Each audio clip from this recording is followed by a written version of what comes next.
the most famous goal of Chris Billy's life. Is this the moment for Lee Fowler? It is. Take your place in Division 2, Huddersfield Town. And Steve Simonson's boots now. He's missed. Steve Simonson clears the frame of the goal and collapses in a heap of tears. Huddersfield Town are promoted. Mustafa Schindler has a chance to write his name in Huddersfield Town legend. And he takes that chance!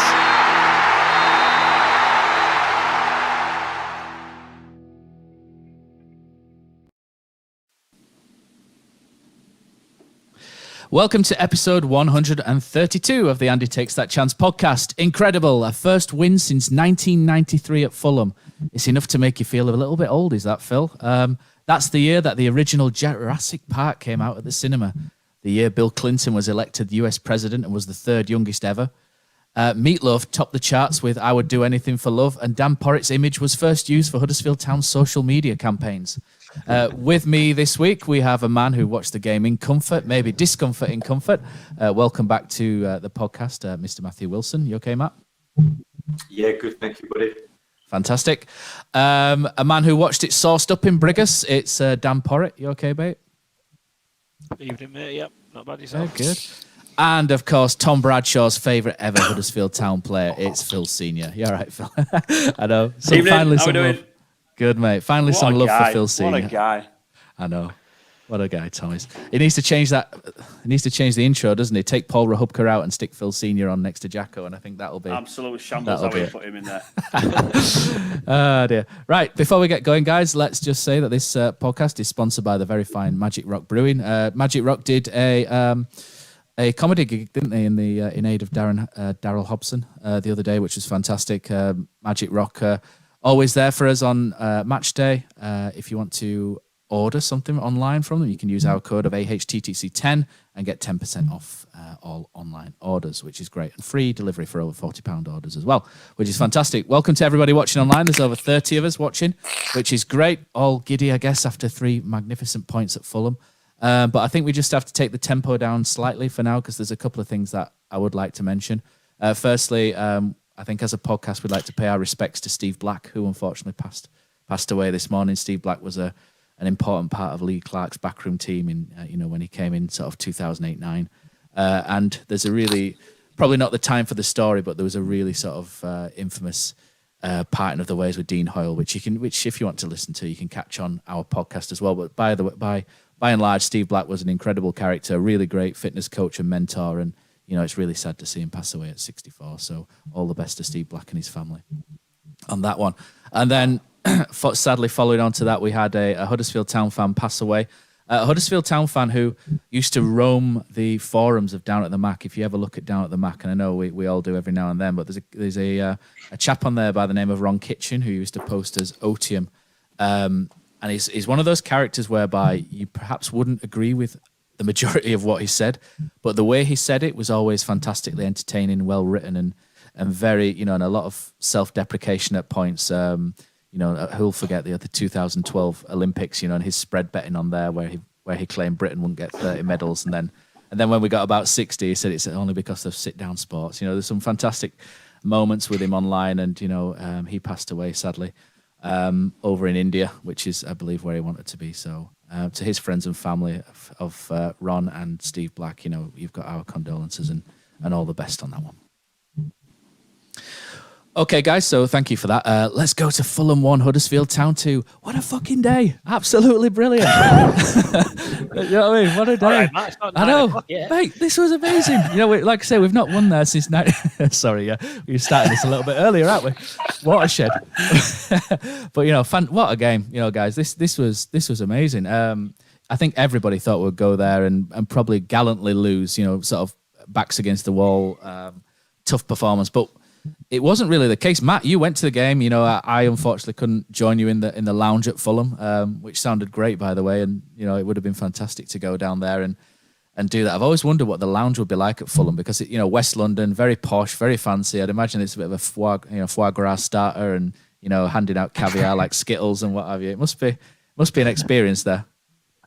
Well, I've got when I went to Talksport, a mate of mine works there, and we do a bit of work with Fulham for my business. So I get invited down there every year, and I'll be honest, because they're moving things around a lot. The corporate sort of things that are happening, or it seems to be moving around, as they're kind of, they're obviously doing quite a lot of refurbishment of the stadium. I was in the director's box actually, like the other year, and that was pretty tasty. But yeah, it was nice. But the thing is when you go to anything like that, you immediately kind of feel restricted, don't you? And you can't really, be jumping around and shouting this and that. And then you see the town fans obviously having an amazing day. So you're kind of jealous like most of the time. And then when you get into sort of the final whistle, that was beautiful. And the funny thing is I know a guy, because I'm based in London, for those that don't know, and literally just a couple of stops from Fulham. And there's a town fan who I've got to know through my daughter's school, because his kid's in a class, and he was taking one of his older kids for his first match to Fulham. And I was like, what are you doing? Like, the last place to take him is the Fulham. Like, even when we got promoted, we got pumped down there. Like, I think it was 5-0, wasn't it? Yeah. And obviously they've had a very good day out, so the lad can come again. Yeah, shout out, Ray. Right, guys, this is a really great start. So Town threw a little bit of a tactical change in, didn't they? They decided to go in kind of like a 4-4-1-1 shape, where Lewis O'Brien for me is a phenomenal player. He's just genuinely, I think he's our best player, and for me, head and shoulders player of the year. He's one of these players where if he puts in a 7 out of 10 performance, everybody just kind of shrugs the shoulders, because it's kind of expected of Lewis O'Brien, because he's fantastic. So he has to sort of put in an 8 or a 9 to get noticed for me, whereas some other players could probably put in a 6 and get mentioned as having a decent game. But for me, Lewis, he played 2 positions on the day, didn't he? He played as a striker when Fulham had it in defence, so he would be pressing up front. And then as soon as Fulham passed into the second phase, Lewis O'Brien would then drop in as a midfielder. It was such a fantastic, energetic performance from Lewis. And that tactically, Carlos absolutely nailed that as well. That the system really got into Fulham. It upset them. I think they expected us to sit deep. We didn't. And one issue I think for Town has been our passing has been a little bit wayward on occasions, but we were so crisp in possession. When we won the ball, we were so crisp at moving forward, and it was real joy to watch this. And Harry Toffolo came back in for Ruffles. I think a lot of people would have probably thought that's a little bit harsh on Ruffles, but it looks like the week off for Harry Toffolo did absolute wonders, because Harry Toffolo was absolutely outstanding in this game, and he got better as the game went on. And Dwayne Holmes came in for Karoma as well. We started great, didn't we? Pause. The game itself, the offside goal, it's definitely offside, isn't it? Sorba's offside. There's no issue there. But that first goal, mate, what a tackle from Harry Toffolo to, we broke forward, and then Toffolo's tackle, then the assist. It was a great, and Danny Ward, best on earth, Belinda Carlisle going round and round. Pause, again, it's just a, what a great start that was. It was, mate. It's really nice to see us come out and play that way. I think as Fulham probably expected, us to sit back and sit deep and maybe soak up some pressure and look to hit Fulham on the break. It was nice to see us actually go there and go toe to toe. In football, you see a lot of clubs. I nearly said smaller clubs then, but we're probably on a par with Fulham size-wise, aren't we? If not bigger. So I'll go to these places where they're expected to lose it and play that sort of system where they just sit deep. And I've always been a big believer that if you're going to go to somewhere like that, and on paper you're down for a defeat, you might as well go down and at least try and win. There's not a massive gulf between us and Fulham. Yeah, on paper they should be beating us, but they're not. It's not like Real Madrid or Barcelona the way we're going. So it was nice to get a great start and come out and get at them. And obviously, like you said, the Thomas goal were miles offside. I think he just sort of delayed the pass through a little bit too long. But when even that can give you a little bit of a confidence boost, can't it? You've got the goal, albeit offside. You just think, you know what, we have actually got a chance here. And people will point to Fulham and suggest that they had a bit of an off day, but again, I always think that does the other team a disservice, and I think that would certainly be true in this match, that Town actually made Fulham have an off day. Kept Mitrovic really quiet. I can't really remember him being a threat at all during the match. They had a couple of early chances, but they were half chances, and we just seemed to grow into the game. And yeah, you could even class Ward's first goal as a bit of an half chance. It just sort of fell to him, and a great snapshot. And at 1-0, you're thinking, here we go. We've got a chance here, and then obviously get the penalty. It was a penalty, I think. I've seen a lot of people saying it wasn't, but for me, it was. I don't so much think it was the keeper that actually fouled him. I don't know who plays 13 for Fulham, but if you watch it back, Tim Ream. He sort of spins Thomas as he's going towards the ball, and that makes it an awkward fall, which makes it look like he's fallen on the keeper. But actually, if you watch it back, for me, clear penalty, and then Dwayne Holmes steps up, and I must admit I was a little bit surprised by that. I thought it would be Mr. Ward with the form that he's in. And he missed the last one, didn't he? He missed it at Bristol, didn't he? Yeah. So I think they've passed it on to Dwayne's the sixth. I think Dwayne Holmes' penalty is the sixth person to step up in 16 months, and the first one to score. Right. But just on that penalty though, Phil was kind of grimacing a little bit. I don't know if Phil, did you think it was a penalty, or do you think think it might be a bit 50? Because you're a goalkeeper, and you'd have been thinking, would you have been a bit miffed if that was given against you? I looked straight. As soon as it happened, I started laughing because I just thought it was nowhere near a penalty. I felt sorry for the goalkeeper because obviously the goalkeeper, what's he supposed to do? He's got to come and close the angle down, and unfortunately the player's running into the same kind of area. So there's going to be a collision. But Pos are 100% right. For me, when he slowed it down, the lad didn't really help the situation by kind of pushing him off balance a little bit, which then made it look like he'd fallen into him a little bit more. So it was, I couldn't believe it. Things just seem to be falling into pieces kind of thing at the moment. And I think it's deserved. I think obviously with the Sheffield United game, it was a blatant foul. It was a blatant goal. So we should have had that, which obviously would have been an extra 2 points. So I think it's fully deserved, to be honest, which is why I was grimacing, because I just thought, it was lucky, but it was deserved. I think, and like I say, the penalty was shocking. It wasn't by far. Oh my God! Dwayne, he didn't look confident at all, but a goal's a goal. So will he keep hold of it now? Is he our penalty taker who's on the pitch? Designated. But what I said was, and I know it sounds like I'm jumping the gun a little bit, but imagine if we get into a playoff situation, and obviously we're in the Wagner days, the penalty takers for me, I was full of confidence. Now, how would you feel if we had 5 people to step up to take a penalty and looking at the good players, aren't they? So you would trust them, but it wouldn't look good, would it? I think the pressure might be on someone else. I think my take on the penalty, and I'll get yours, Matt, afterwards, was when I saw it, I was like, but then when you see it front on, you can see Tim Ream push Thomas, which causes him to spin.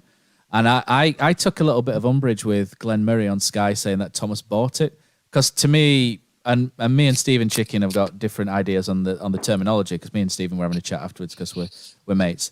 But I just thought saying he bought it was, because if you say someone bought it, there's like a hint of deception to me if you say that. Whereas for me, it was just a case of Sorba went to try and get the ball first, and then you watch it front on, and Marek Rodek just comes through him in the hip. Sorba beats him to it. He gets that, takes it in the hip, penalty. It's straightforward for me. But when you watch it from side on, it looks a bit sketchy, like Thomas has fallen on top of him. But when you see it from the referee's angle, it looks an absolute stone waller. But really interesting one. So it was great. Matt, what was it like in the lounge and directors' boxes and whatnot? How did you see the game from there? I was kind of. I was behind the goal to the side of the end that was at, basically. So from where I was, and by the way, Glenn Murray's made a career out of buying them, right? That's all he does is kind of, like walk back into the centre half and kind of then be like, what? I've seen him do that all day. So for me, like just from my angle, it just was a penalty. Like the ball's coming into the box, he's running across the front of him, he gets a touch on it, and then there's contact, and clearly the keeper is coming forward as much as he's going backwards. So yeah, for me it was just a penalty. A few people around us were not happy about it.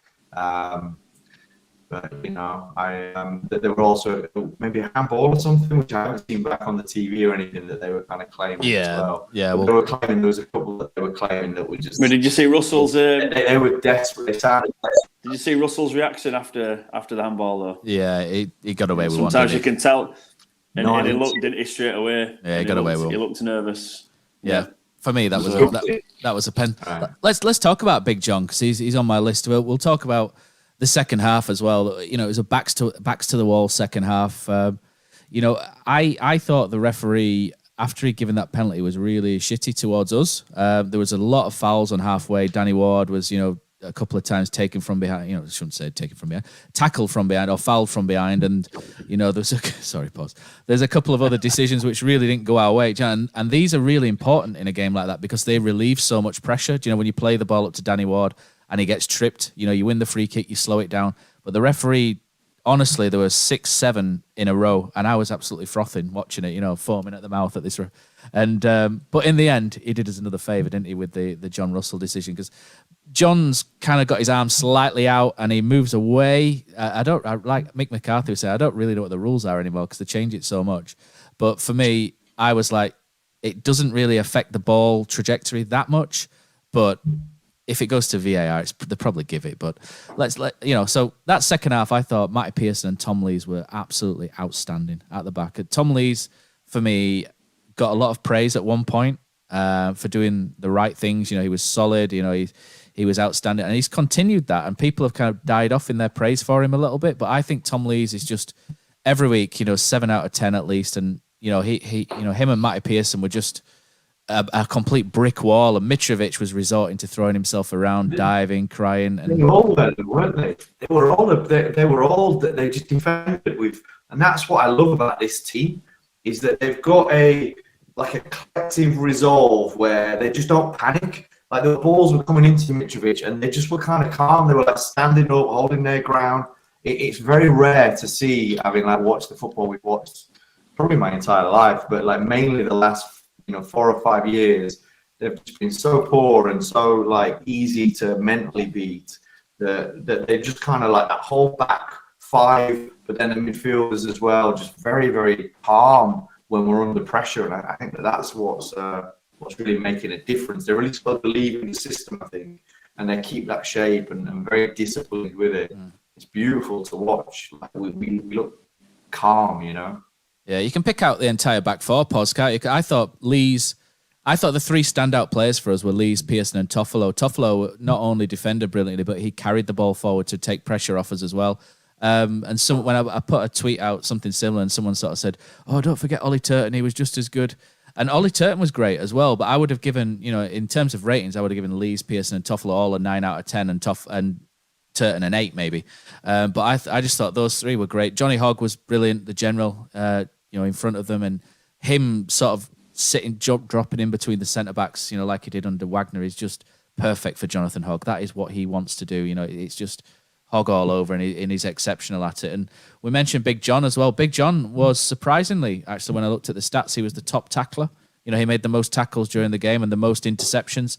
And his passing is very good. He makes really good, quick decisions, and he gets Sorba and Dwayne Holmes in very, very quickly. And he's like a human daddy long legs, isn't he? He must be so difficult to get past because he's like spaghetti in a wind tunnel. These arms and legs everywhere, and he must be so strong as well. So he must be so difficult, and he's such a threat in the air. And he had a great game. He did start to flag, didn't he? With 20 minutes left, he looked absolutely shattered, and I thought maybe they might have taken him off, but he toughed it out and just. Pause. That second half was just they scored a spawny goal, didn't they? Let's be honest. Their goal was a fluke. Nico Williams tries to shoot and it just falls for Bobby Reid, and he puts it in. But Town were outstanding, weren't they? And eventually, when they did breach the defence, there were just, I think, 2 efforts really. Lee Nicholls dealt with it quite straightforward, and there was one instance actually where Lee Nicholls came out off his line and he was very sharp off his line and took a kick in the head, and that was outstanding goalkeeping from Lee Nicholls. That was probably his best save, whereas the Mitrovic ones and the one where he saved it into the corner were probably you would expect Lee Nicholls to deal with those. But fantastic, Pos. Just what we just give us your thoughts on the second half. I can't stop talking about this game because I was just I'm still on a high after it.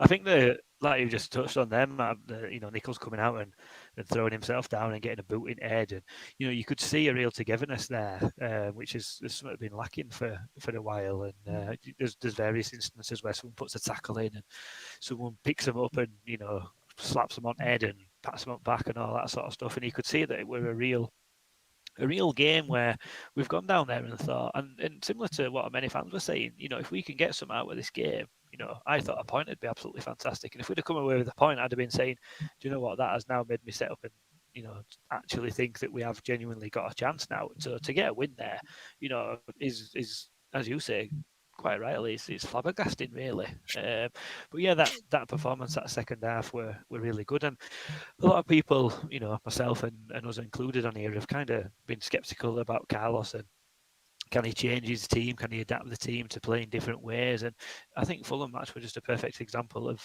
yes, he can. Now we can sort of answer that question because, as you said, to change to 4-1-4-1 and put Lewis O'Brien in unnatural positions for him, just sit Johnny Hogg in front of the back four as a blocker, leaves Russell and O'Brien just in front. And, you look at how that team was set up, and it is different to how we've been played. Yet sometimes you change formation and it can have a little bit of an adverse effect, but everybody knew the job. Everybody knew where they needed to be. Everybody worked as a unit. You could see how they moved around. It'd been well drilled into them. And if you think they've only had maybe a week to work on that, you've got to give Carlos massive credit. And he nailed his subs pause as well. He nailed every sub as well. We gave him some, well, not some stick last week, but we probably said, he probably didn't utilise, the substitution of Ruffles well last week, which was obviously in hindsight. But this week, bringing on Naby Sarr was a brilliant move. Naby in the middle of the back three, and he pushed Hogg further forward. And at that point, I thought, I'm not sure about Hogg moving forward. But Hogg was brilliant. He was really up for it. Hoggy, and it just Carlos, just everything. Even Rhodes for Ward. Rhodes came. Even Rhodes was trying to shithouse, wasn't he? Where the ball was in the corner and he's pushing it away. Even Jordan Rhodes, the nicest man on earth.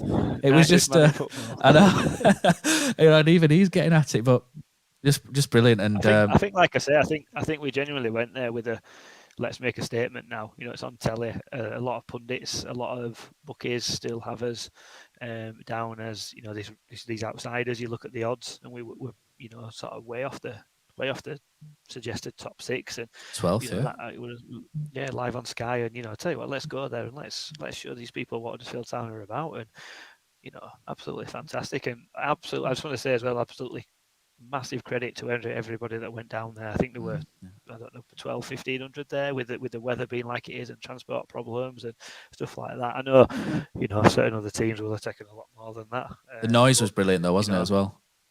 Yeah, I was going to say that the noise that produced, it could have been a full town away, and obviously, Matt, you were there, so you could probably picked on it for a little bit. They were brilliant. It came across fantastic. Was that guy asleep, Matt? Was the guy asleep, in the workman? I couldn't see the guy from where I was until he got up and walked away. And he was kind of like going like that a bit. And so he looked like he'd just be woken up, maybe a little bit cranky. But yeah, I didn't see the Zs crawling out of his mouth, I'm afraid. Let's talk, Phil. I'm going to throw Lee Nicholls onto you, Phil, because as the ex keeper, that wink, where he did take a knock in it. Pearson knocked him on the knee, and then the physio came on, and there was that little subtle wink, wasn't he, where it was like, "Yeah, I'm all right. We're just wasting a couple of minutes here," and it's that sort of stuff which is why Town fans love him, don't they? Because he's just knows what to do, when to do it, and he's just, when the ball comes in the box, you just like, you put your feet up because you just think Lee Nicholls is going to deal with it, and he's become such a big favourite, and you could maybe argue that was maybe his best complete goalkeeping performance as well against Fulham, because everything he did was excellent. His distribution was good. I think sometimes that's a little bit underrated, his distribution. Because I think it might not be pinpoint to everybody, but he knows what ball to play exactly when, and when to take risks, when not to take risks. And I think there's only one occasion where he's been caught out this season, with a poor ball against Coventry at home. But he's nearly flawless, with that. And I think that's what's really good about him, is that he's just so I refer to him as the Big Easy because he's just a big guy and he just makes everything look so everything's just so easy, isn't it, when it comes in? And it must be good as a centre back as well, just to be able to rely on a goalkeeper that he's always going to be there for you, like a best friend. What an absolute horror! Like winking when the physio comes on, and you know what I mean. That really impressed me. The way that he dealt with some of the knocks. He's a tough kid. He is. You've seen in games, he's taken big knocks. He's got up. He's carried on whenever we needed to. But what gets me about goalkeeping is, and what a lot of people don't really get, is that they always look for kind of like the big, unbelievable worldy saves, the obvious ones. And for me, what he does well is the basics. It's like he's not even there. So simple things like long distance shot, ball bounces 4 yards away from him. It's a clean pickup. It's always clean. The shot that he had where it was a bottom corner save, he got a couple of steps across. It wasn't like a spectacular. It was just a couple of steps across, bang, good hand away, and things like that. Goalies don't catch balls anymore; they punch it. He's catching everything, and it's clean. It's always, and it's just really, really impressive to see. I can't remember when we first brought him in. I couldn't remember this kind of, but he weren't playing, was he? And he was a keeper off to my own, where apparently he was supporting the goalkeeper that was playing, giving him advice, and he just sounds like a real decent guy. And I'm so pleased that he's doing so well, because it does make a difference for the back four. I mean, it's no surprise we're solid and we're doing well against teams like Fulham. When you look at the spine of our team, and the attitude from every single player straight down the spine of that team, it just radiates to everybody else. Matty Pearson and Lees, like Matty. I mean, I said me bits about Matty before I played with him, and he's by nowhere mean like the best centre half I've played with. He isn't, but I tell you what, he's absolutely fantastic at the moment. Everything he's doing it right. He's grafting. He's a leader on the pitch. Strong. Lees is outstanding. Like, the guy is an absolute beast. Like, to hold Mitrovic off and just to bully him, he just dominated him, and you could see he just didn't want to be there. And I think they kind of played into our strengths, because I've not seen a team try and play in behind us and through the lines as much as what I would expect. We're literally playing the balls into the box, and these guys are dealing with everything. Nicholls, Lees, Pearson, just dealing with everything, and that's, like the boys have said, that's one of the reasons why we're so solid this year. And to go away to Fulham under pressure like we were, and Matt were right, we just look like so calm. Ball goes into wide areas, it's in behind us, they're playing balls across, and they just look really calm. To be fair, now we'll probably say this, and then the next couple of weeks we'll start conceding balls from wide areas, but it's really impressive, and I hope it continues, really, because it's going to set a footing for the rest of the season. What I'd be interested in, though, and I mentioned this at the weekend, when Levi's fit, or if he gets fit, where would you put him in that back four straight away? There's a question. We've got some Twitter questions, and I think that comes up at the end, so we'll maybe broach that at the end. But I'll tell you what my favourite save was, Phil, and it probably won't get picked up as a goalkeeper who struggled with things like this. This is why it was my favourite save. It was a corner. I think keeping the ball out of the goal. Yeah, that was a big problem for me. But there's a header from the centre back. I can't remember what the centre back was called. But it was a header, and then it bounced like a foot in front of Nicholls. So it's one of those where and you have to extend your arms out and catch it on the bounce and then bring it in. And he had Mitrovic ready to pounce, and and those are the moments where, as a goalkeeper, you panic like heck, don't you? Yeah, 100%. And this is what I mean. It's that is, and it was easy. One of the most difficult saves you'll make, and if you spill that, it's like, well, what a crap keeper. But they're hard, aren't they? They're difficult. Yeah, that's a great save. Yeah, but the thing is, people like Pos who've never played in goal will probably never, not realise how good a save that is. I'm just joking, Pos. But it's around like that. What are you doing? Yeah, that was bloody easy. Got for cameras. That's what you always do. But yeah, but I Nicholls, never played in front of cameras. Pos, what did you think to the wink? Oh, it was funny, wasn't it? Although I did think when he did it live on telly, let's just be careful here because Bit Ronaldo-esque, wasn't it? Ronaldo. Yeah. I thought you could tell straight away when you saw a replay, barely touched him, did he? But that's good thinking, is that though? Because again, team were tired, chasing shadow, chasing ball around a little bit, a bit of an heavy pitch with rain and stuff like that. It's just sensible, and he's not like he's an old, experienced, 35-year-old keeper. He's still young, and to have that little bit of shithousery in his locker, I can say that now because it's after 9. I'm all, we've had chats about, Nicholls, haven't we, and stuff like that offline, Matt. And I really like him. I think I saw him first at Southport in that friendly when he made his debut. And the comparison, we'd been used to Ryan Schofield, a little bit more timid on his line, and he were out screaming at folk, even when they were sort of in other area, he's out of his box and he's shouting at folk and moving them around pitch and commanding them. And I just sort of thought, we're not used to this at Town. We've used to Ryan Schofield sort of just getting on with the day job, if you know what I mean. And Nicholls were out there bollocking folk and shouting at folk, and I just thought, you know what, I can see him being a really, really good asset, and to get somebody like that on a free transfer is unbelievable. So, as a centre half playing in front of a keeper where you know that he's like that and he's decent, your confidence levels are just through the roof with him. So that takes a lot of indecision out of your mind, because if they do get past you, you know that chances are he's going to be there and sweep up. So magnificent signing, and for me, probably up there for player of the year contender so far.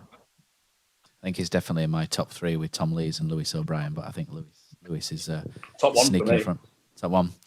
Goalkeeper union. It will be. I know I don't want not to dwell on it, but it will be interesting to see who gets a player of the year, because instantly your mind sort of goes to a Danny Ward or Sorba Thomas, doesn't it? Who creates, but actually, I don't think they make the top 3. Yeah. Some heroes, which is even Matty Pearson's coming up on the rails as well, isn't he, lately? So there's a lot of good contenders. So, and I don't think anyone who wins it will you'll begrudge them, would you? So we'll move on a little bit. The chance at the end, the handball by Big John. We've covered it slightly. I think penalty. What do you guys think? I think penalty, but we're lucky with that one. Just very quick. Phil says no. Oz? No pen. No, pen. I'd say no. No, Matt. I ain't seen nothing. I didn't see it. Right, so we'll say no pen. Ref got it right. Good work, referee. Do you know what was really good as well at the end of the game? The waves back, isn't it, Pause, which we covered the other week where it was the Cowshed Loyal request. Did you request it back, or the club asked it? Either way, it came back from a conversation. That was without. I don't know if I'm the old Reece Dinsdale without breaking confidence joke that goes around. It was the club. I'll say I won't name the player, but it were a player and a representative on the coaching staff that reached out to us and said, "Look, we want to do something at the end, when we win to bring back that togetherness. What do you think?" And we were all for it. So it were the club that But you and Sorba have your own little thing, don't you, with the monster mash dancing thing that he does as well. I need to calm down. I still need to do that video. Just another example, mate, of the togetherness that's there. That's now come back. So I'll tell you what, though. Wasn't it great afterwards? Because I don't think I've seen Carlos smile the entire time he's been here. And he was like a Cheshire cat, wasn't he, walking around the pitch? He couldn't take the smile off his face. It was just... And he even tweeted after the game. Carlos never tweets.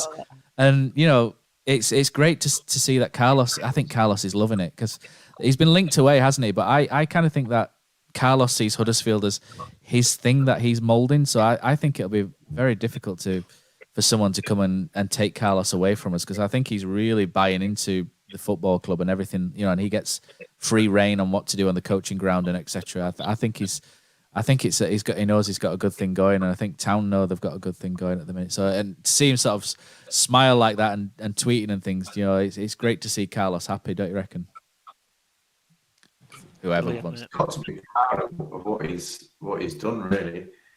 He's at times they're playing some nice stuff, but he's made them into an actual football team first and foremost. And I saw a mate of mine sent me a text from a Fulham fan, and the Fulham fan had said something along. If I'll read it, he basically just said something along the lines of, "Best team I've seen Fulham play won't remember any names, but so well organised and all very confident. A winning coach, I reckon, playoffs for sure. So that's what. Good words. Word on the street in Fulham. Right. Last thing on the Fulham game before we'll go on and we'll delve into the comments in the YouTube section. Is this our Rotherham United Valentine's Day 2017 moment? That was the moment where I thought, shit, we can do this. We can get promoted. I actually thought Rotherham. I thought we can do this. Not only get in the playoffs, but we could go up. Are we getting carried away? We're looking really good. We went up to 4th momentarily until QPR got a point. I think Huddersfield Town can definitely get in the playoffs now. We can. I think we can. I'm not saying we will. I think we can. And this is the first time where I've gone, do you know what? I think we can do this. And watch Cardiff come and paste us in a couple of days now. We'll all be back down there. But I think we can do this, guys. We've all been playing it down all season, but is it time to get a little bit excited, Pos?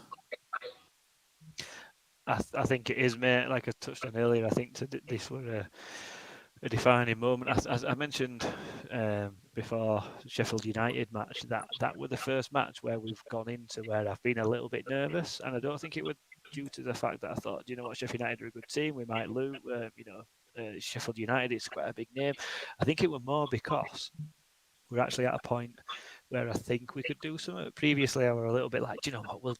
We've it's down. We've got a 4-game losing streak in us at any point of this, and I've kind of been thinking that since like September, October, November, December, January, and we're now into February, and it's still not come where we've kind of had that drop off a cliff moment yet. And I looked at Preston, Sheffield United, and Fulham, and I thought, you know what? It's just like Town in it to mess this up in them 3 games. We never get out at Preston. Sheffield United really hard game, and we never get out at Fulham. And to come away with 5 points, not losing and 5 points out of them 3 is ridiculous. I think we've just got to make sure now that we follow it up with a decent result against Cardiff on Wednesday, and then I think it's Birmingham and Peterborough after that, and then West Brom away. So the game's coming thick and fast, aren't they? And I think the quicker we can get the games played, the better at the moment, because morale in squad must be absolutely fantastic. But yeah, just to sort of sum up the one-word answer, is it time to get excited? For me, yeah, it is.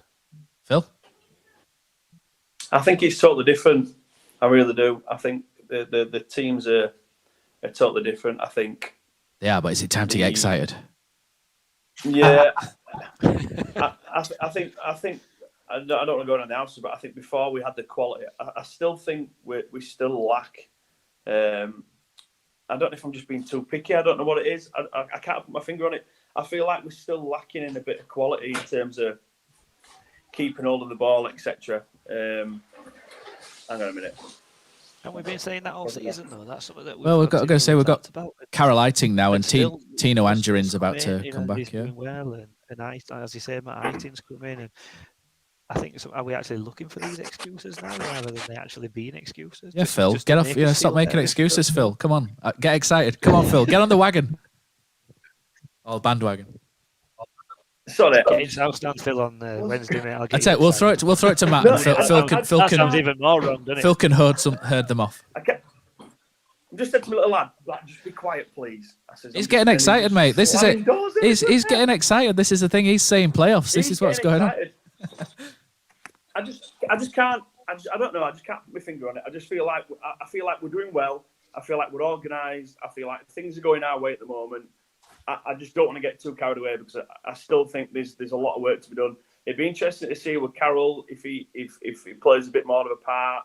Russell's been a great addition recently.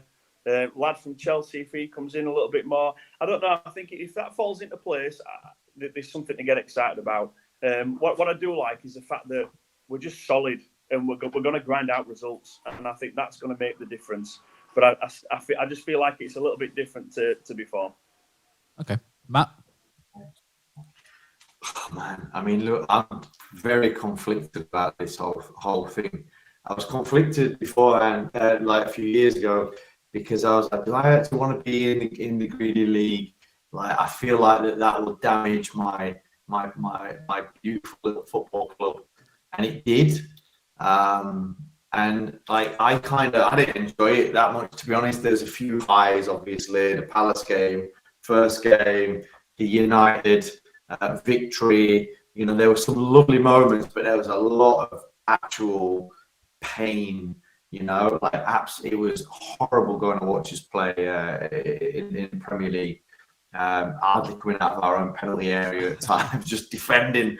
We'd be like playing the ball out from the corner, stuff like, trying to play out, and just like in our 6-yard box. It was like, what is going on? This is horrible.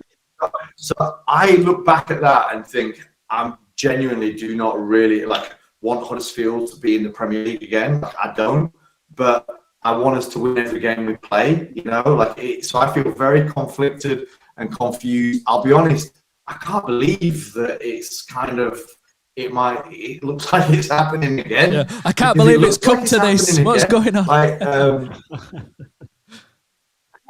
I'm absolutely kind of because we've been having this run, and everyone have been, well, that's it. Now we'll lose to we'll lose to this. Actually, we're actually look really confident. We look very calm. We look like a good side, and I think that some of these little additions with the signings hopefully add those bits of embellishments, the bit of quality that Matt was talking about, which we do need. And then there's people like Karoma, who I think they've taken their time with him, but we know his quality. And I think that, I look at it and think, shit, we might actually go up. It's awesome, but it's also I'm terrified of that as well, because I just don't know if I can stomach it again. I think it's a little bit different this time. I think last time we'd never been in that position before, so it was so exciting, it was so new, it was so. If it doesn't happen this season, it'll absolutely never happen again. Whereas this season, do you know what? If we do miss out, I'll be a little bit gutted, but I'll be like, do you know what? We've had a great season. I never expected it. We've got a right good platform now. There's things going on behind the scenes with owners and stuff like that. And you think, do you know what? We've actually it brings the hope back that we can sort of cement ourselves as that top 30 club that the club likes. But it's been good, because since then it has been so bad. Like the whole. Every regime, even the Cowleys one, which was kind of, I thought they stopped the rot pretty well, to be honest. But, the whole COVID thing happened, and we sort of didn't come out of the gate again after that very well. And it's just not been much fun, watching the town this last, it's been horrible.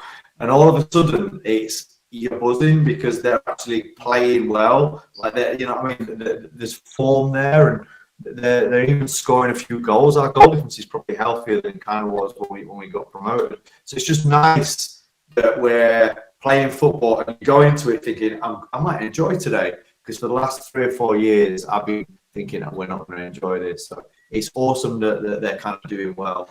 But if we don't, I think I said before that getting promoted could actually be a bad thing. I know that sounds ridiculous, but as you've just said there, Matt, you get promoted and you go back to losing every week, and fans becoming disgruntled, because at the end of the day, if you want to go and watch winning football, I'd rather watch Town winning Championship than losing Premier League. That's, I don't go to watch Mo Salah, I don't go to watch Ronaldo, I don't go to watch these players, I go to watch Huddersfield Town, and I'll have a good day if we win, and I'll have a bad day if we lose. Obviously you can never do this, but to get promotion and then think, what, we'll have another year in Championship before we go up. I want to see us back. I want to see us back in Premier League.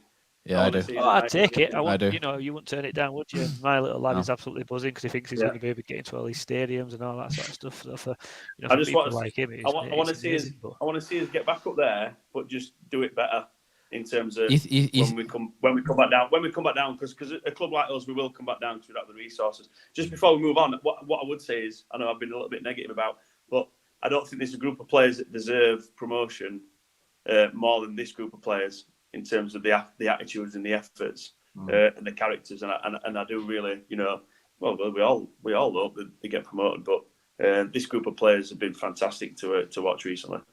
Yeah, absolutely. And I think my thing is Dean Hoyle's obviously back behind the wheel, isn't he? And you kind of think, well, I think Dean knows where we went wrong last time when we got promoted, and I think he will sort of think, right, I'm not going to go down that path again, where we signed play. I think we altered our our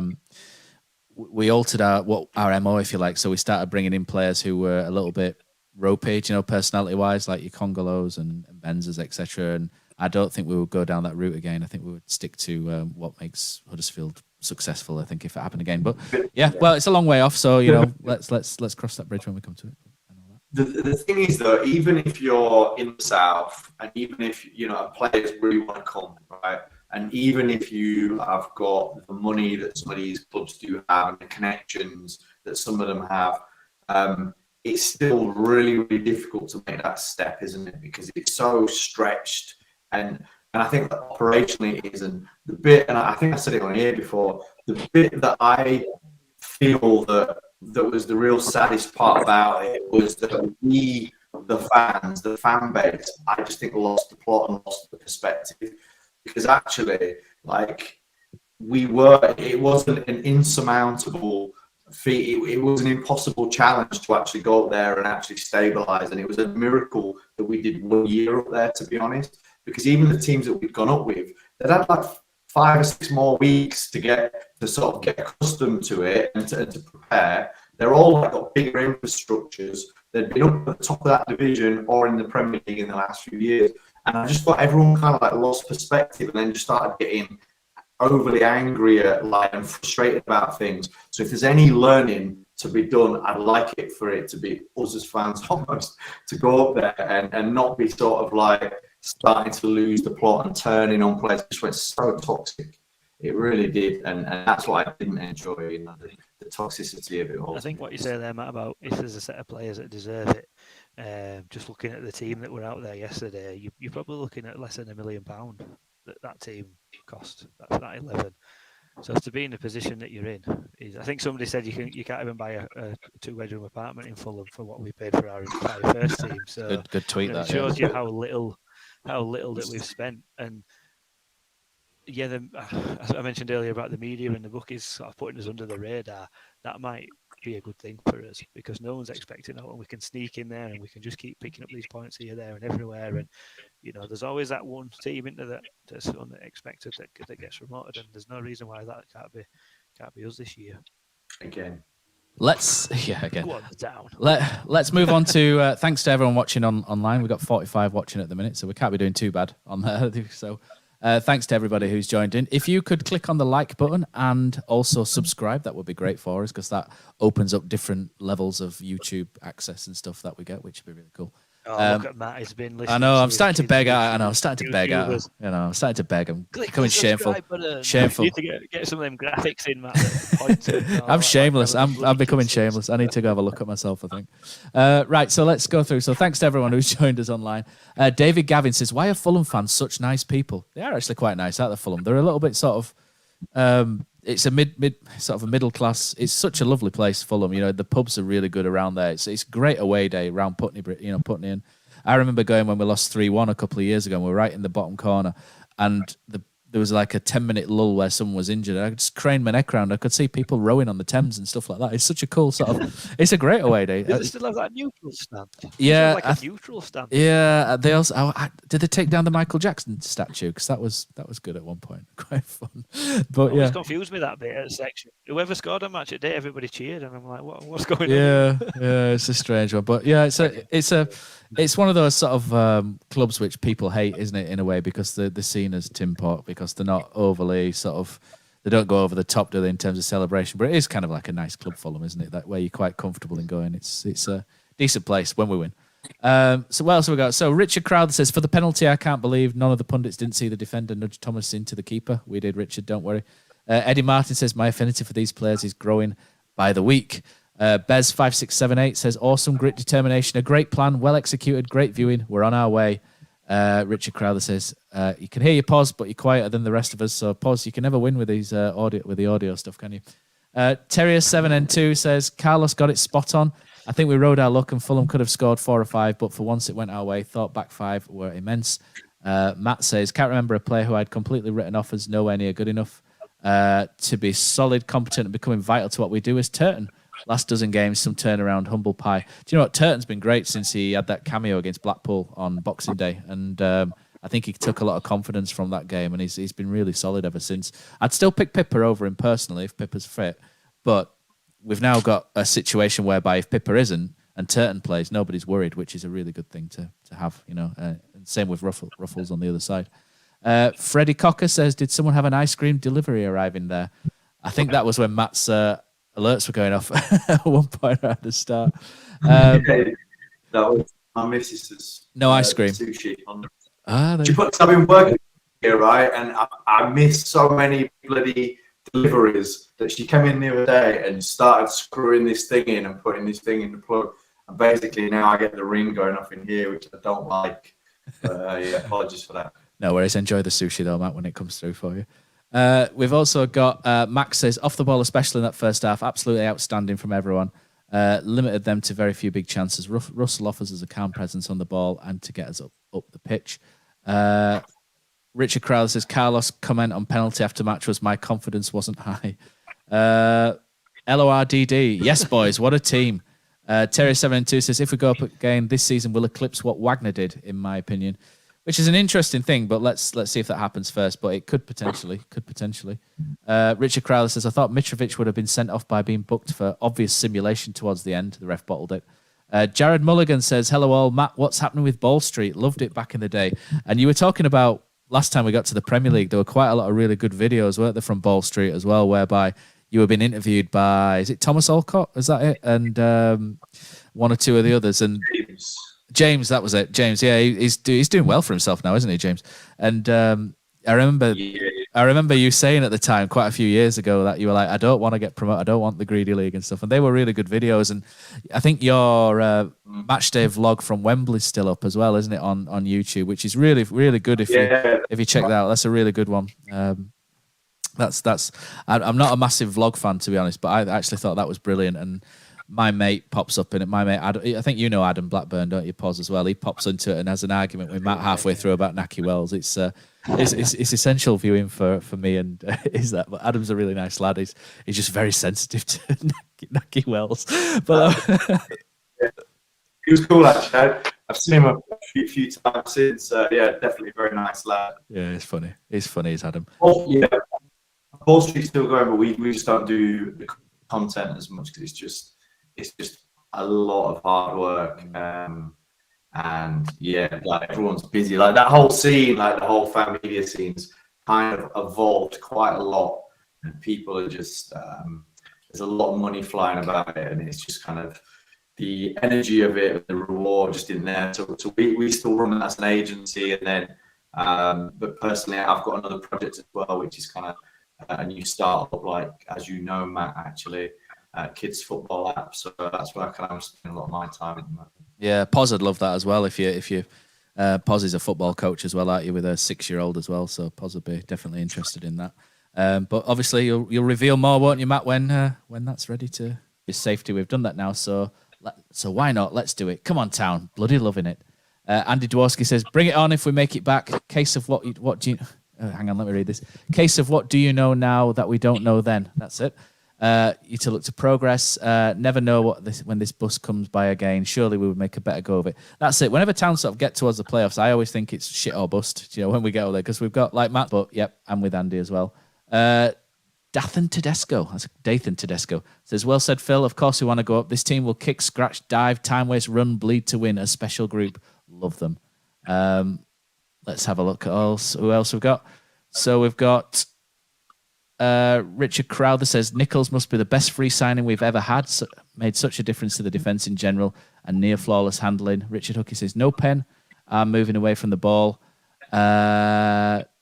Richard Hookie, great team performance. Cannot pick a man of the match. Hog Russell in the middle allows O'Brien to be more attacking. The fans were amazing. It's better for not having goals handed out for that sort of thing. Yeah, I agree with Jerry. But I still think if the referee had looked at it, he'd have probably given it under the pressure of VAR. But Terry72 says, Cardiff, Birmingham, Peterborough. If we get 9 points, I will start to believe. Coming on, Max says, let's be sensible about this. Automatics. Richard Crowder says, I think we could be. Recent games expected to struggle. Really smart as well if there's any more going around. And Jonathan Adamson says, if we go up, who stays in the team? Stick with the nucleus or assemble a new team? Sounds bad either way.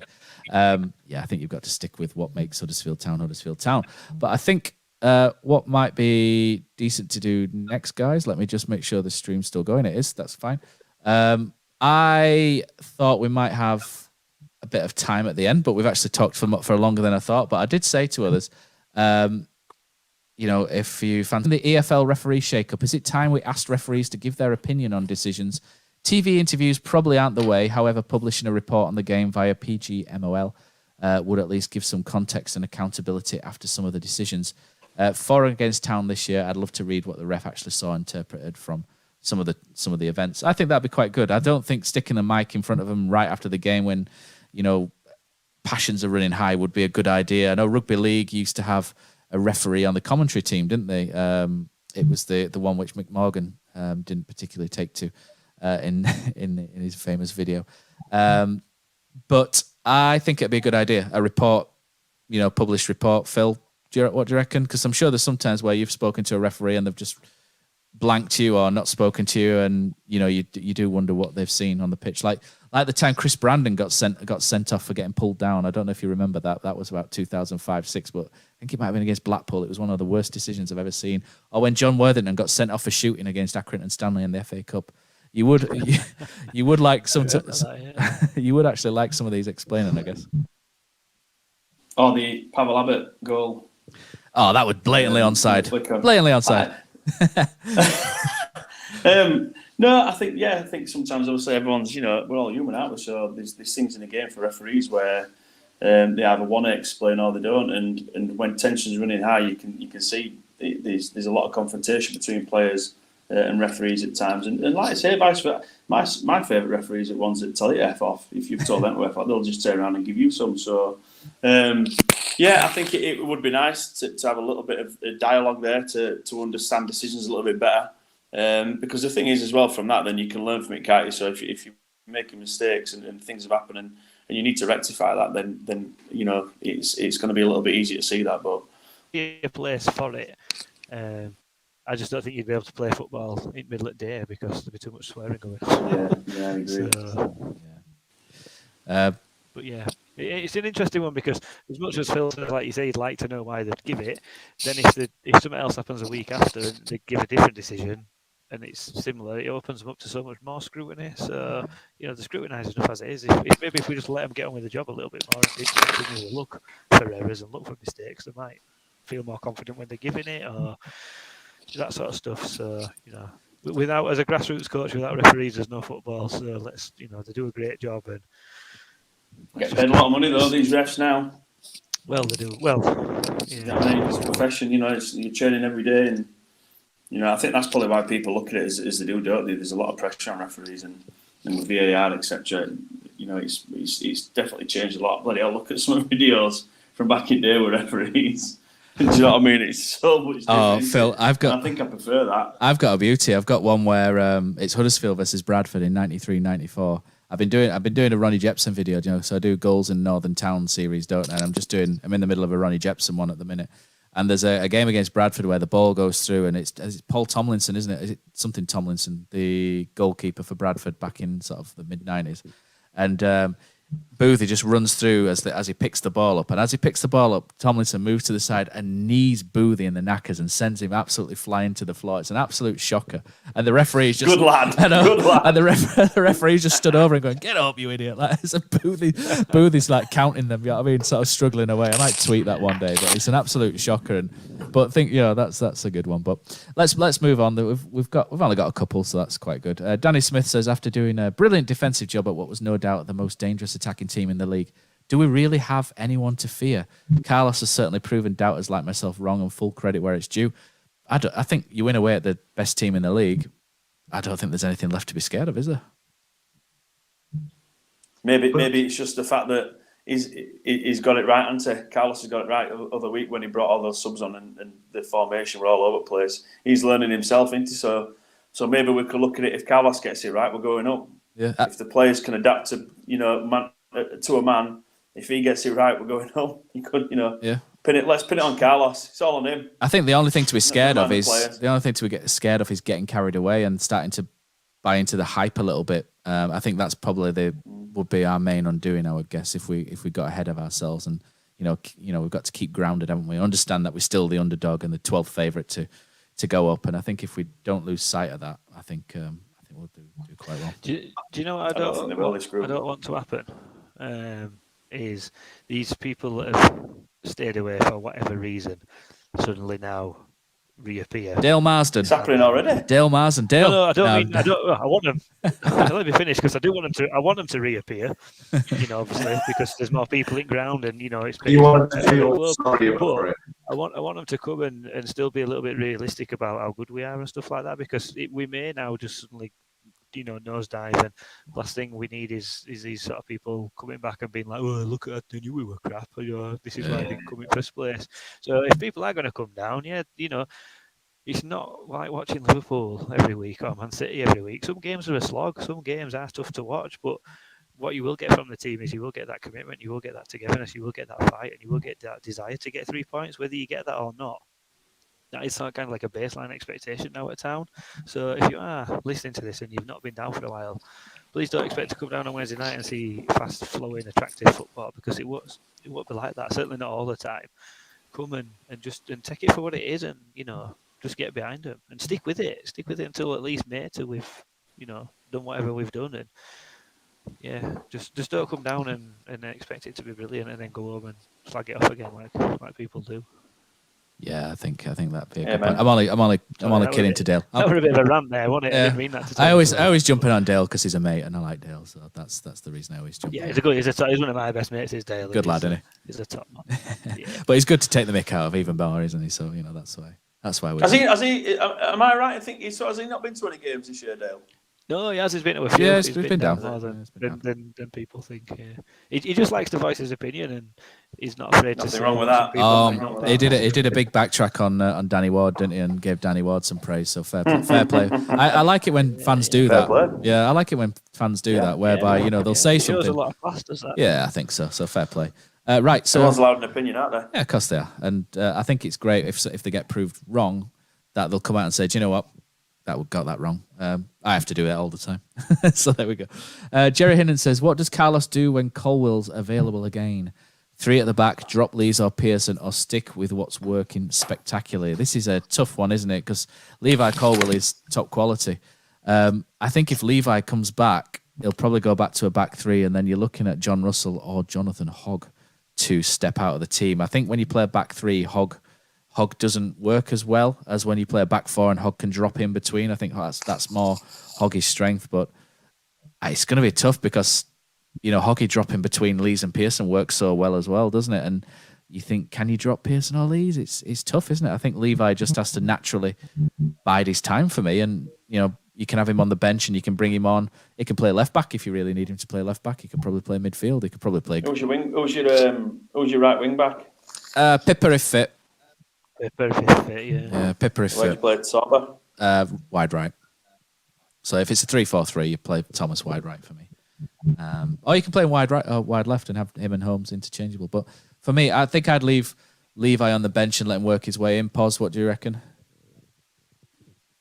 Yeah, I don't think there's any immediate need to throw him straight in. We've gone 12 unbeaten. I don't know how many of them 12 he's played, but it's being out of the side. Certainly not being 13. Don't do us down. It's 13. 13. Sorry, mate. Sorry. I think that's just league. I think it's 15. Is that including cup? No, I think it's 15 including cup. Isn't it?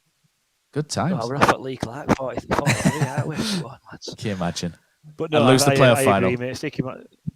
Yeah. No, yeah. Well, yeah. Don't talk about that day. But yeah, stick him on bench and let him work his way back in. Stick him on bench. I know. Future England captain. Just stick him on bench. Yeah.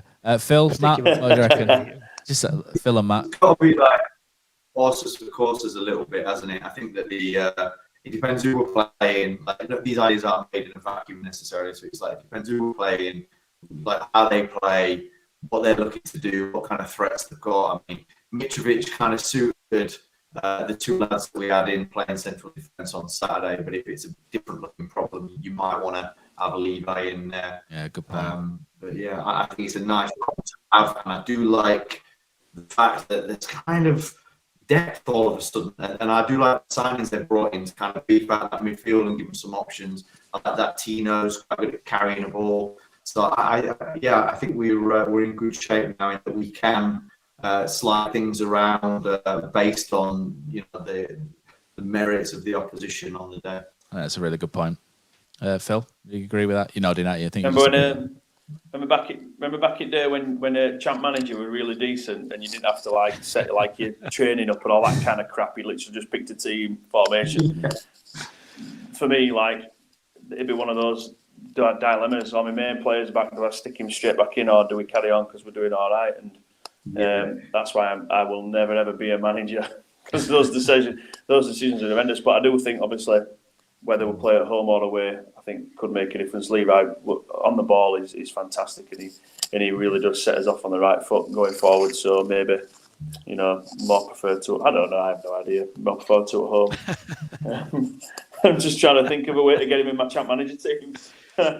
Just sneak him on and see if anyone notices. Okay.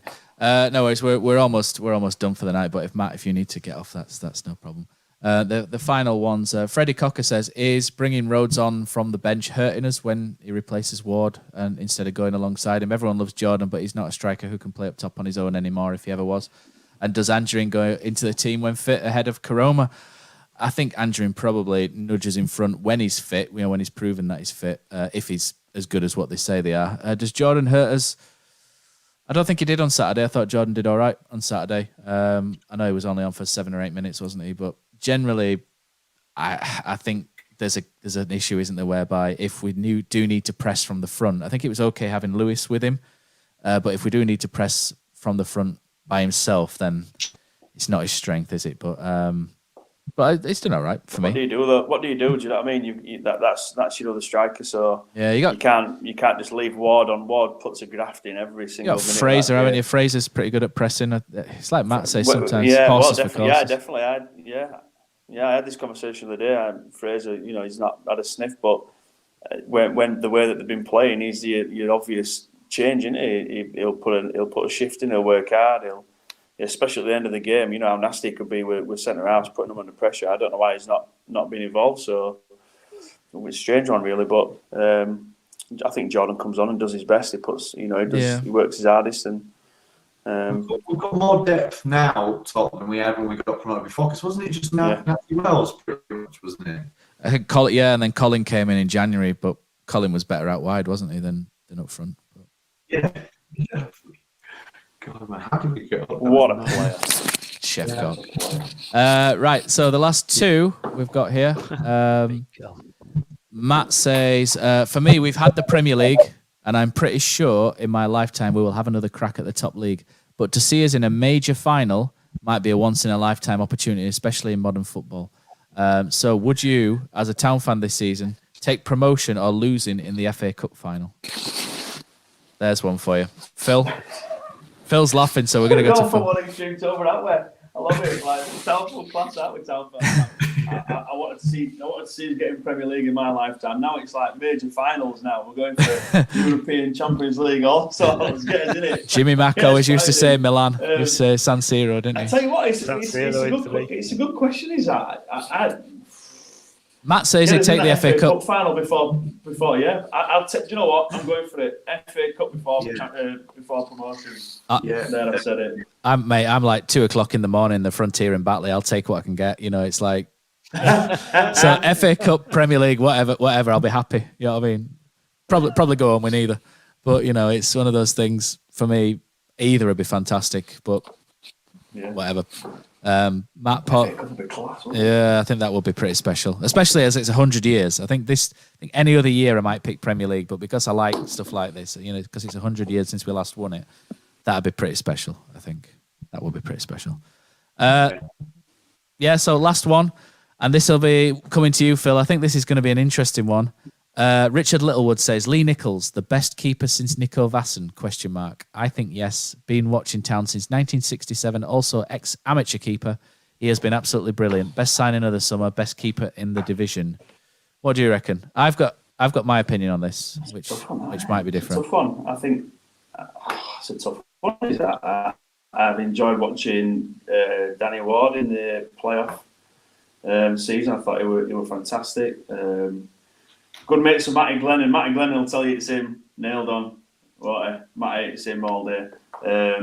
Matty did a good job when he turned up at a time when we needed a goalkeeper of that kind of standard. And I think Lossell has been. That's a tough one. Is that really? I think it's a little bit too early to say, to be honest. Yeah. But it's a good shout. I think it's a good shout. It's good. How can you argue? How can you argue not? I think. You know what I mean, he's done Matt exactly will what he needs to do. try. Go on, Matt, try. I think Lee Nicholls is better than Nico Vassen.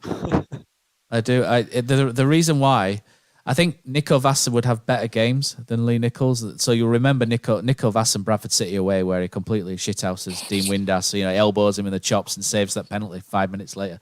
The Bolton game, there's a game against Bolton where we won 3-2 under Jacko 98-99, where Nico Vassen must have made 15 amazing saves. And even the Bradford home game where he saves Darren Moore's header, it's a phenomenal save. But I think time kind of makes you look back more fondly maybe on Nico Vassen. I think there's a lot of games where he maybe caused a few caused a few ricks. So you look at the Bury in his debut where he gets sent off. Port Vale, when he came back from the suspension, he dropped it in the goal. So I give Lee Nicholls the nod over him because of his reliability. I'll give him a nudging. It's the reliability of Lee Nicholls. I think if I were a gaffer, I'd choose Nicholls all day because I think for me that type of keeper is what I would be looking for. Someone who, like you say, is reliable. I mean, what you got to remember, Nico's kicking was horrendous. So you've got to remember, obviously, what you'd be looking for as a gaffer. What I would say about Nico is, and I'll never forgive him, he used to throw poles into my brand new gloves when I was 17. I paid a lot of money for brand new gloves, and he used to throw and put massive holes in my gloves. Him and Neville Southall used to think it was funny. Maybe a little bit of bullying going on, really. So what you're saying, Phil? I don't really have many nice words. I don't really have many nice words to say about Nico, to be honest. But I would pick pick Nicholls in front of Nico, definitely. But in terms of the best since, I'm not sure. I would actually caveat my thing. I think Steve Harper was better. I know Steve Harper was only there for 3 months, but for me, Jonas Losel is Huddersfield Town's best goalkeeper. Because Jonas was the best shot stopper I've seen. Fair enough, second season in the Premier League when Town made him, I think, feel a bit unwanted. He wasn't amazing. But for me, that first season in the Premier League, some of the saves he made were phenomenal. He commanded his box really well. His distribution's the best I think we've ever had. His distribution is, you compare Losel and Nicholls, and I think reliability, Nicholls is untouchable, isn't he? Losel, I think, was under instruction to take a lot more risks with the ball than what Nicholls was. So, there's a few more mistakes from Losel. But I think in terms of shot stopping, Losel is the best I've seen. And as for the best in the division, Travers apparently is the best goalkeeper. Bournemouth keeper is the best at the minute, statistically. I think Kaminsky at Blackburn is up there. Nicholls is up there. Never heard of him. No, Nicholls is up there. And Alex Smithies has been phenomenal for Cardiff lately as well. I think Alex Smithies is bang up there as well. So I think Nicholls is in the top 4 for sure. In terms of best ever goalkeeper, I think Steve Harper, Jonas Luss. I think Lussel's my number 1. And then it's like Nicholls, Steve Harper, Vassen, Steve Francis are all and Danny Ward even. I think it's a good competition, but for me, Lossell is the best. Lee Nicholls could easily be number 2. And who knows, by this time next year, Nicholls might have been number 1 because he's only been here 6 months or so. So, that'd be mine. But, Pos? Phil Senior. That's the one. Every time. No, I think that save against Hull in memory. Stick him on bench. Yeah. He'll be happy. We kind of go from like the sublime to the ridiculous at the time. Don't we? We seem to get a really good one and then get someone who's just not very good at all. Do you remember Scott Bevan? We've had some decent. We had Scott Bevan about 19. Well, if you can't follow Scott Bevan, you can't follow anyone. We went from Scott Bevan being about 7'4" to Phil being like 5'11", but Phil was absolutely miles better than Scott Bevan. Yeah, I like Nicholls, but like you say, I think you always bang on about it, don't you, Matt, on the warm-up? What is it, the recent history bias? Yeah. So I think he's obviously fresh in the mind and stuff like that. But, if he's got a chance to be with us for... His contract runs out in 2023. I think Town need to hop on that quite quick, Smart. Need to extend that as we can. Yeah, snap him up. Need to definitely. Because Nicholls, by the end of his spell, Nicholls could be the best keeper we've had. It's one of those things. I think at this moment, for me, Lossell is my number 1. But this time next year, it could easily be Lee Nicholls. It's just just the way it is, isn't it? With that, but if you speak to Matty Glennon, and me and Matty talk about it quite a lot.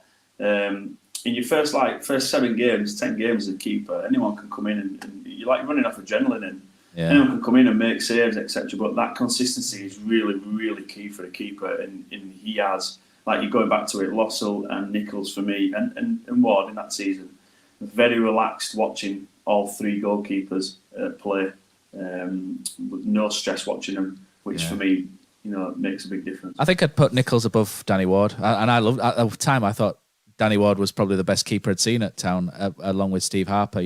But since then, Lossell and Nicholls have been fantastic. So it's a good conversation. I think if someone said Lossell, someone said Nicholls, someone said Nico Vass, and someone said Francis, you could make arguments either way, couldn't you, Danny? You could make arguments for all of them. They're all good keepers, aren't they? And we're lucky that we've got Lee Nicholls at the minute, but Town really do need to extend that contract. Quick smart. Yeah. And I think that was the last one, really.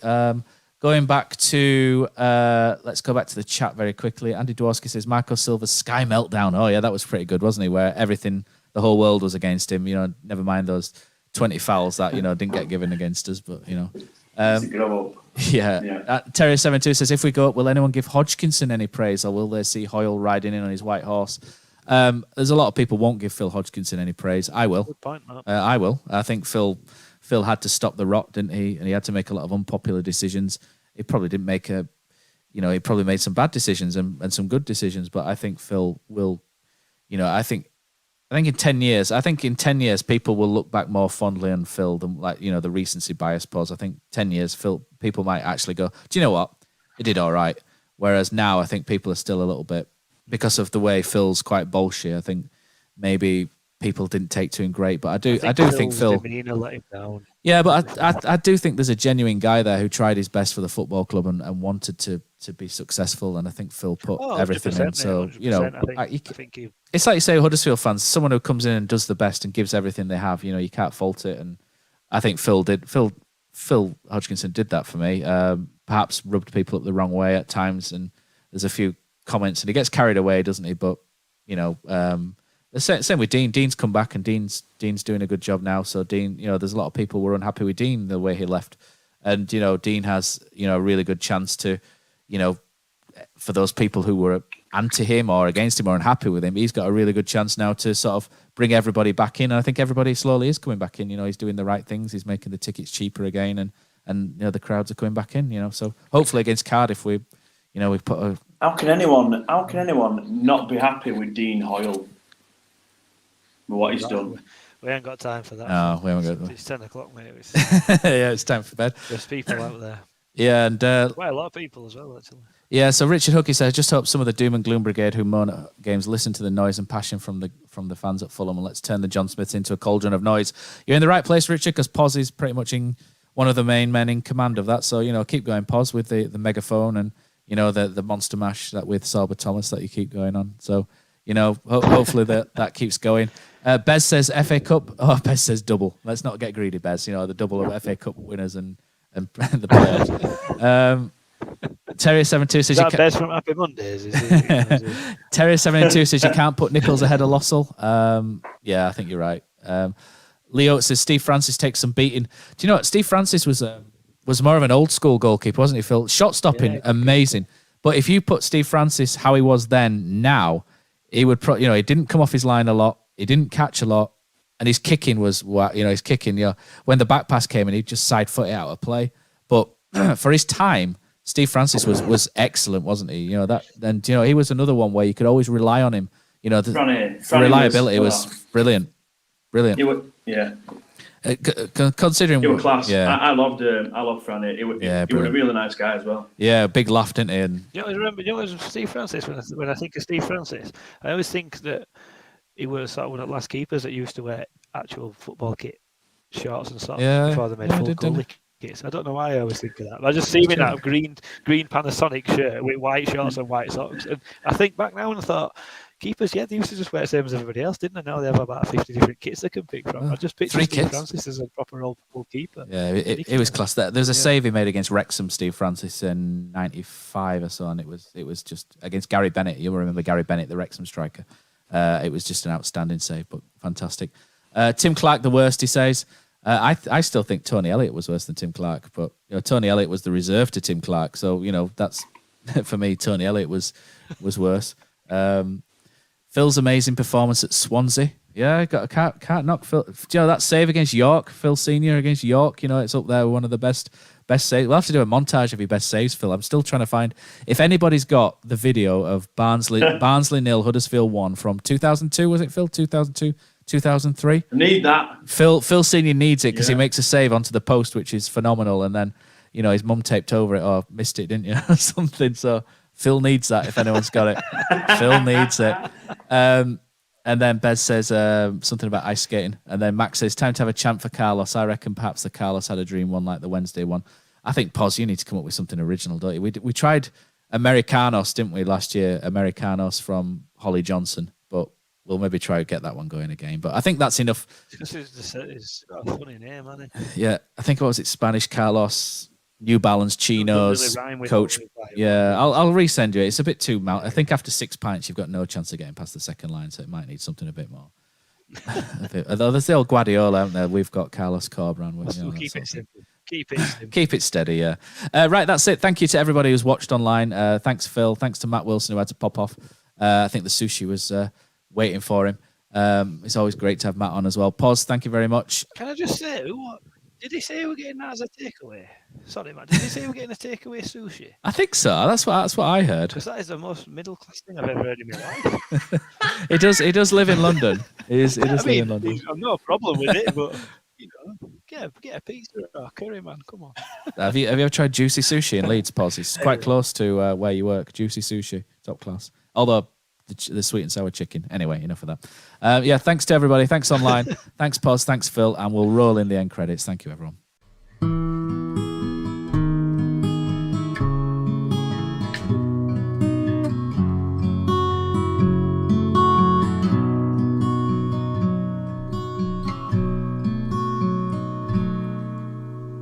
There's a team that is dear to its followers. The colours are bright blue and white. They're a team of renown, and they're the pride of the town. And the game of football is their delight. And all the while upon the field of play, thousands loudly cheer them on the way. Often you can hear them say, who can beat the town today? And then the bells will ring so merrily, and every goal shall be a memory. So town, play up and bring that cup back to Huddersfield. So town, play up and bring the cup back to Huddersfield.